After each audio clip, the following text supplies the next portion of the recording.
Hi, John and John. So we've been here for 4.5 days now. It's just time to maybe take stock of what's been going on and kind of pick your brains on what you think are the biggest things that have happened so far. John, you want to start? Yeah, I think it's interesting. I mean, I think obviously the first 2, 3, 4 days were sort of like shock and awe in the sense of the dizzying scale of the announcements that we saw. I think especially on Saturday, it was so hard to keep up with everything that was being announced. So we had the methane deal, we had the deal on loss and damage, we had the oil majors again on the methane deal coming in and saying that they were going to take part of this. Announcements on accelerating industrial transitions, etc. So on I think it was $57 billion the presidency claims and new money has been pledged. So you would expect, this was a very sort of a concentrated PR effort, and you would have thought that there would engender a mood of optimism going into sort of the difficult negotiations that lie ahead. But I've also been struck by also the subtext of rancor almost. I think there is still a lot of suspicion out there about the oil companies. I think, possibly not helped by the CEO of Exxon giving an interview where he said, I've come to COP and I think renewables have been talked about way too much. At COP, of course, we saw those controversial reported comments by the president about climate science and net zero, et cetera, which he's just rebutted in a press conference. So there is also this sort of countervailing mood of suspicion, I think, in the background. So it's sort of certainly, I mean, from a journalistic point of view, it does suggest that the next 10 days of this COP will be perhaps a little spicier than we were expecting at the beginning. Yeah, I mean, obviously just even coming into it, the fact that the UAE is hosting COP has been a major narrative for the whole year before we even got to Dubai. I mean, John Aigner, you are in the rooms talking to negotiators, figuring out what's happening on the ground. What's your take on how we are being set up for the fight at the end of the conference? Yeah, so it's important to remember that when COP started on Thursday, it really got off to a flying start. One of the key issues going in was on loss and damage. This was a big issue that had kind of pitted developed versus developing countries. And for the first time after 3 decades last year, an agreement was reached to set up this fund, but it still remained controversial going in. But the UAE presidency managed to solve that on the first day, which was a major victory. And we already saw about $500 million of pledges going into that loss and damage fund. So I think that was a key victory, as well as a lack of agenda fight. And as John already mentioned, there's been a swathe of important announcements, a lot of money thrown in by the UAE. But this is the point of the process where we really get into the negotiations. We've already seen several hours of negotiations on mitigation, on how to cut emissions. That's going to carry on this week before ministers arrive later this week and take it into the second week of negotiations. And that's where I think we're really going to see a fight over things like a fossil fuel phase out or a phase down, and how countries need to come back and produce their plans for 2035, how they're going to cut emissions across their economies and all greenhouse gases in order to close that gap from 2.9 degrees this century to 1.5 as outlined by the Paris Agreement. And we all know every single word, every single comma in that document is just so crucial because it kind of sends this global signal of what everyone has agreed to. So the language that we're talking about around fossil fuels is the debate really whether or not it's orderly or rapid, and then whether it's unabated or not abated. Do you want to break down those two distinctions? Well, I think the first question is whether it makes it into the text at all, of course. I mean, for the first time we saw coal put into the text at Glasgow 2 years ago, and now countries want to expand that to oil and gas, but there is a lot of pushback there, so there's a number of different ways this could unfold. We could see it in there. We could see the likes, well, we're already seeing the likes of Saudi Arabia really pushing for carbon capture and storage to put that language in there in order to phase down emissions, for example. That's something we could see. We could also see a push by China to say that they need to see a real sequencing, so a phase up of renewables before any phase down of fossil fuels. We could also see developing countries say, well, developed countries have to phase out their fossil fuels first before we have to. So there's a number of different linguistic things. Each will have a different signal for business and investors, I think. And also, I forgot to say earlier that we have a QR code that has been up on the screen at times during this conference if anyone has any questions that they want to submit. Aside from the final communique and all this debate about fossil fuels, another major issue is adaptation. It doesn't get as much attention, but the hottest year on record, we've already seen how damaging and scary the extreme weather is and how unprepared countries and communities are to deal with that. We, on the Zero podcast, Bloomberg Green's Zero podcast hosted by Akshat Rathi, spoke to the CEO of the Global Adaptation Goal, and his main concern is that everyone just isn't paying enough attention to it, and it's so much harder to figure out how we set targets for adaptation. On Bloomberg Green, we have spent the year really focusing on extreme heat and how cities around the world are adapting to that. And we have a video of some of the stories that we did that we would like to share.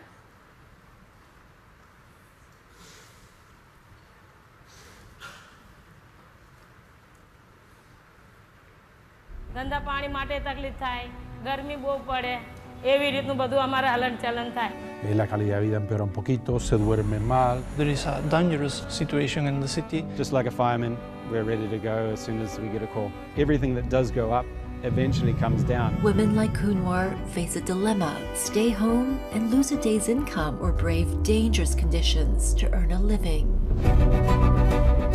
On the outskirts of Seville is Cartuja Canal, a $5.6 million project designed to cool the area by around 18 degrees Fahrenheit. Aquí esto, digamos, que todo se basa en generar agua fría, que luego se utiliza para generar aire frío.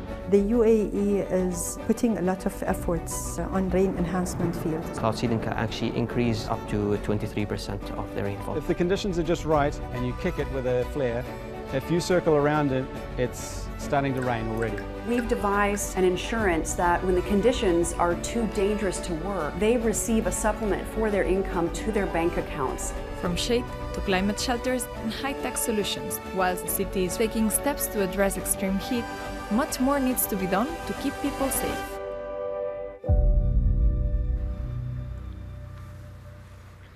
So that's just a few of the stories that we've done over the year, and obviously adaptation is something that everyone repeats needs to be really put much higher on the agenda. I mean, John, you were a huge supporter of this series and our work.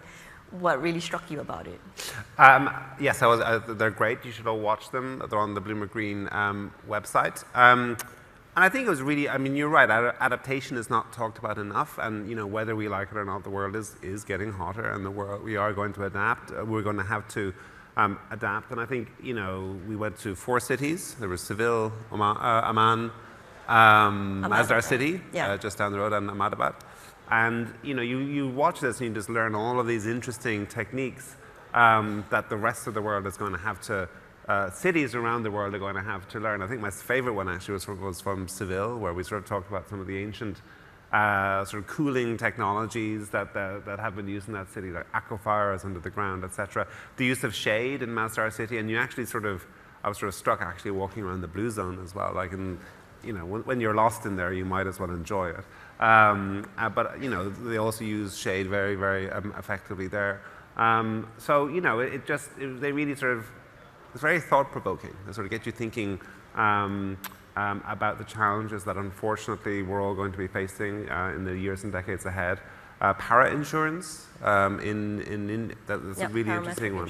Parametric insurance, where the women in that documentary were compensated. They all work outside, and if the temperature reaches a certain amount or breached a certain threshold for 3 days in a row, they were compensated. They were given a financial compensation for that, and I think that kind of insurance, for example, I think Spanish olive growers and vineyards are looking at it becoming an increasingly popular and interesting area of insurance that we're going to be writing about a lot more next year. So yeah, please check out the video series.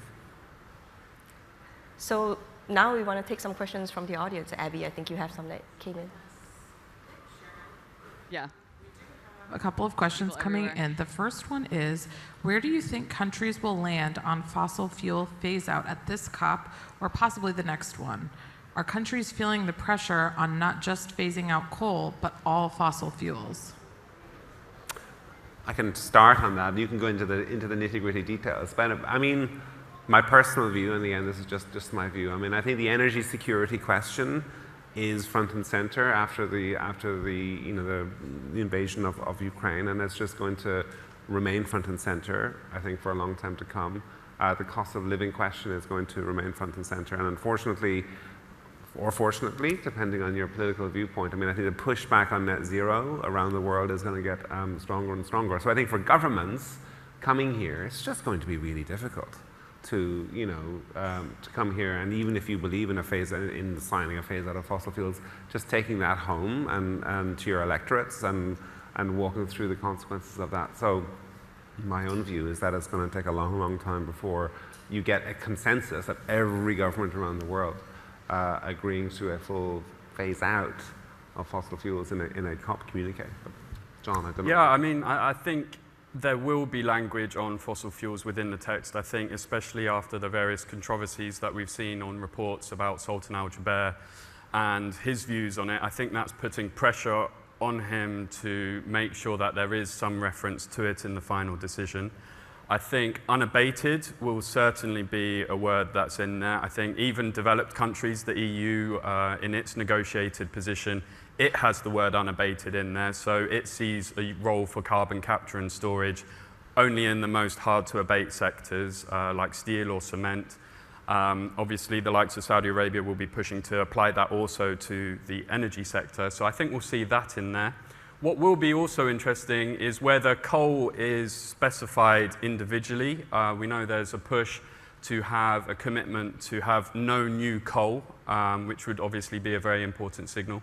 But I think also what will be important to see is what kind of stages are laid out. We know from the EU's negotiated position, I work in Brussels, that they would like to see language about fossil fuels being phased out of the power sector by the 2030s. So that could be something. And obviously, given the controversy on Sultan Al-Jaber, I think there will need to be some signposts to make sure that fossil fuel producers in particular don't keep producing more. All right, we have another one. This one is on climate tech. What are some of the climate tech solutions that seem most promising? Well, I think I don't know if we can go back and rewind and look at presentations, but John Moore from BNF gave a very interesting presentation earlier. I think some of the key takeaways there are that obviously wind and solar are here, and the supply chains are very elaborate and long established and are now sort of, incredibly cost effective. But, the big question, the climate, as you heard, and Akshat was talking about carbon capture. Carbon capture, obviously, we're going to be hearing a lot about it. John was talking about it just a moment ago, but it is fiendishly difficult to get carbon capture to work at scale and economically. Every carbon capture facility is different. Unlike a solar panel, which is just a cookie cutter, you make millions and millions of them. Carbon capture facilities are very, very difficult to get up and running. The track record so far is spotty. And the other important thing about every carbon capture facility being tailor-made is you can't scale it up, right? So with solar panels, when you make one, you can make 1 million, all exactly the same, and that brings the price down. Much harder to do that with carbon capture, but there's green hydrogen as well, sort of similar questions, possibly slightly easier to do, but I think those are the two, right? Carbon capture and green hydrogen are the sort of the two big ones that we need to crack. We've cracked wind and solar, now hydrogen and carbon capture. I think also things like food, green cement, green steel, like those things are all really progressing, but they are just not as interesting sometimes, I think. But yeah. Would you like to take one more? Yeah. Beautiful. Is there more that business can do to increase the pressure for positive and ambitious outcomes in the blue zone negotiations? Well, the oil and gas industry is certainly trying to influence things. Yes. Yeah, I think for sure. I think methane is a particular area where we've seen business push since Glasgow. That was a big push by business. It was identified quite recently as one of the most potent greenhouse gases, and the effect of reducing it was seen as quite a, I mean, it's a recent phenomenon, and it's already seen huge actions. We've seen it in the announcements today that a number of companies like Exxon, Aramco, they're now pushing to curb methane. So I think that's one area where we've really seen a lot of progress made. Yeah. There was a question here. If you want to shout out your question. Thank you. For scaling the climate carbon captures, are there any solutions that have been reported here about using maybe nature and nature scale, like the Earth scale, to capture some of these instead of industrial factories and so on? Because the thing is that entropy is working against us, that because we haven't been able to capture the carbon at the sources, it has been released to the atmosphere. It's going to be almost impossible to recapture them at scale using energy. So, but are there mechanisms of the nature actually provides that people are looking at and may actually do this on a natural scale? So the question, I think, is have there been announcements here or discussions here about nature solutions to draw?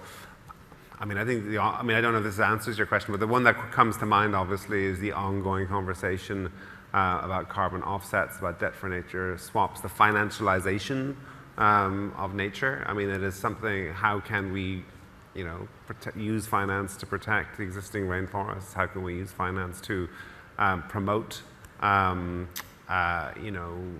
forests to be planted to suck down carbon? And I think what I've been struck by, I mean, again, there is the carbon offsets, the carbon markets story is so, there is such a huge shadow hanging over it, especially this year through our reporting and the reporting of others. We saw the collapse of South Pole, which was one of the, one of the most prominent sellers of carbon offsets. There's just so many questions over it, but you come here and everybody's talking about it. Bankers, the policymakers are obsessed with figuring out a way to make carbon markets work, to make carbon offsets work, because governments don't have the money. They do not have the money to spend the cash that is needed to facilitate the energy transition and to help poorer countries. So they're just desperate to find other flows of money going from the global north to the global south to facilitate this transition, and carbon markets is one of the things that they really want to try to make work to do that. But we'll just have to see. We've been talking about carbon markets now for years and years and years and years, and the progress is always very, very slow. Yep, I think there's more. Great, we do have more. With 70 plus countries holding elections in 2024, are you concerned or positive about the outcome with regards to continuing the climate fight? Well, if I take that question from the region I know best, being based in Brussels and the EU, I think the EU has really found itself at the forefront of this political backlash against green policies. We've recently had an election in the Netherlands where a far-right candidate emerged with the most votes and the most seats in Parliament. Much of what's been done there, I think the laws have been agreed, that's been locked in. The question is now whether countries are going to implement it with the speed that's needed to hit goals by 2030. So the EU has laid out a goal to cut emissions by 55% by 2030. All the laws are in place to do that and possibly more, but the question is whether that gets implemented. And obviously, we've got a number of elections in Europe, also in the US. I've been speaking to some people today about their fears in the run-up to the US election and whether any commitments made by the US, particularly on climate finance, get honored. We saw that Barack Obama made big commitments when it came to climate finance, which got rolled back under the Trump administration. So I think there's a very real fear that the election next year could also impact the state of climate finance. Yeah, and I totally agree with that. I think the US election next year is the big shadow hanging over this COP. But like you say, I mean, all these political changes are really putting to the test these legally binding agreements or these laws. Like in the UK, we have the net zero law as well. It's a real test of whether or not these measures can really do what they were intended to do, which is provide longevity in these policies. And I think also when you look at politics, I mean, it just forces you to remember that all of these things that sound fantastic when you're at a COP. I mean, COP is a gathering of the elites, right? In many ways. I mean, not solely, but you could argue most of the people here are part of government, business elites, whatever you want to call it. This is really expensive. Getting this done is going to be really, really expensive, and it's going to cost money for ordinary voters. And I think that's a conversation that politicians have not had the guts in many countries to have with their electorates. There's no such thing as a free lunch. And I think you're going to, in the elections next year, you're going to see more and more of that coming out. Sort of dovetailing nicely here, our next question. Is there a risk of difficult divide? Was the fast-growing populous global south stepping a long way back in terms of NDCs? So the question there, is there a risk that populist of a difficult divide, yeah, with the fast-growing populous global south stepping a long way back? Well, I think you've NDCs. you've seen that for years, really. I mean, partly you have the global south, saying the rich north needs to help us more, and don't blame us. You guys did all the polluting in the first place, so why are you getting on our case? But I think you have seen, to be fair to this COP and last year's COP, the loss and damage fund, I do think is incredible, politically especially, very, very significant. Yeah, no, I was just going to add to that. I mean, we've seen one big effort to kind of close that gap, which is the JETPs, right? Yeah, the the JETPs. Energy Transition Partnerships, which are agreements made between developed countries and investors in developed countries with exactly the kind of countries you're talking about there. So Vietnam, South Africa, Indonesia, Senegal, and these are multi-billion-dollar partnerships. Some have had more success than others. We've seen that and the idea of them is to basically phase these countries off coal. And they've been a mixed bag so far. South Africa hasn't been going so well, but we've seen Vietnam launch their investment plan at this year's COP. And I think there's more optimism around that. So there are certainly efforts to try and close that gap. Great, I think we probably have time for one last one. This one is shifting our focus just a little bit. With all focus on various technologies and financing mechanisms for mitigation and adaptation, but is there room for a deeper conversation around lifestyle and behavior change? What role does or should that play in our climate solutions? Yeah, I mean, it should. I mean, that is one of the most important conversations to have. We don't talk a lot about that at COP, I think, but certainly a green, greener living. We have a pillar called Greener Living. If you go to the Green website, that looks at how you and how we can live more, sustainable lives. I do think also the conversation does come back to what I was saying earlier about cost and how much of this, how expensive is this going to be, and people learning to embrace those trade-offs. Going green is going to cost money, and I think it's something that politicians probably have shied away from. But you're right. I mean, I think it's something that always, as I said earlier, these net zero conversations sound great when you're at an international summit, but how are they actually going to be implemented? The way to do that is to have that conversation about lifestyle. I think the real challenge of that conversation is that, well, firstly, there's the whole history of big oil using carbon footprints to try to pass on responsibility.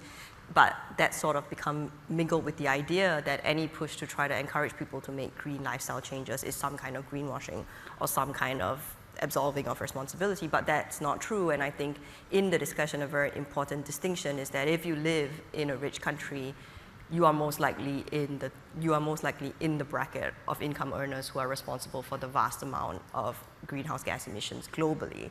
And that's what we try to do in our coverage as well. It's kind of separating that to focus on the people who can afford to make those lifestyle changes and have the access to it and have technologies like heat pumps and solar panels that are decreasing in price and increasingly available where they live. So I think when you think about how much should the individual be responsible, you also have to take into account how much their income is and where and how much they're emitting and what access they have to make those changes. Before we wrap up, just speaking of the things that we are focused on, John, I think you have something you want to share? So I hope you enjoy the rest of the Green Summit here. We have another fantastic day well, we're not finished today, and we have another fantastic day of programming tomorrow.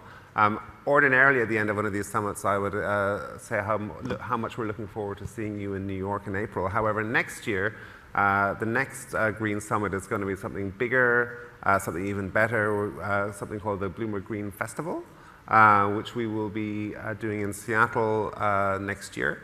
And we will be giving more details about that in the near future. So stay tuned. We're very excited about it. And enjoy the rest of today.